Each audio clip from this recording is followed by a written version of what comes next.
मुझे पता है वक्त की कमी है, लेकिन पिछली बार जब मैंने आपका इंटरव्यू लिया था और बहुत से लोग हैं जिन्होंने इस सवाल पर बहुत खिल्लियां उड़ाई थी, लेकिन वो सवाल मैंने इसलिए पूछा था कि खेत में गन्ना काट रही एक औरत ने मुझसे ये कहा था, और आज फिर मैं वो सवाल आपसे पूछूंगी। 5 साल पहले मैंने आपसे कहा था आप थकते क्यों नहीं हैं। आज 5 साल बीत जाने के बाद आप ज्यादा एनर्जेटिक मुझे लग रहे हैं, ज्यादा आपने रैलियां की है, ज्यादा आप काम कर रहे हैं।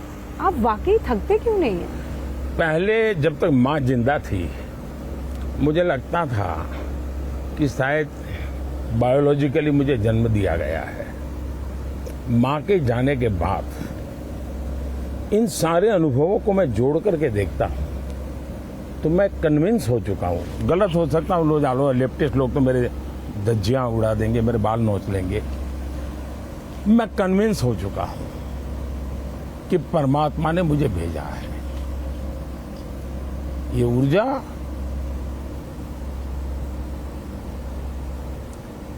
बायोलॉजिकल शरीर से नहीं मिली है।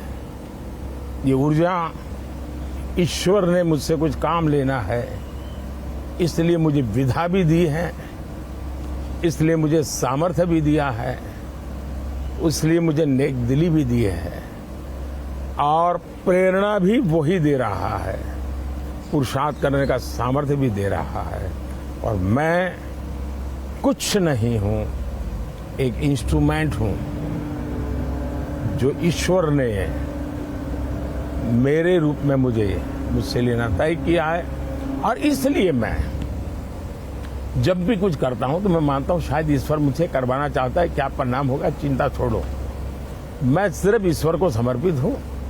दूसरा, लेकिन उस ईश्वर को मैं देख नहीं सकता हूं, तो मैं भी एक पुजारी हूं, मैं भी एक भक्त हूं। तो मैंने 140 करोड़ देशवासियों को ईश्वर का रूप मान करके चलता हूं, वही मेरे भगवान है।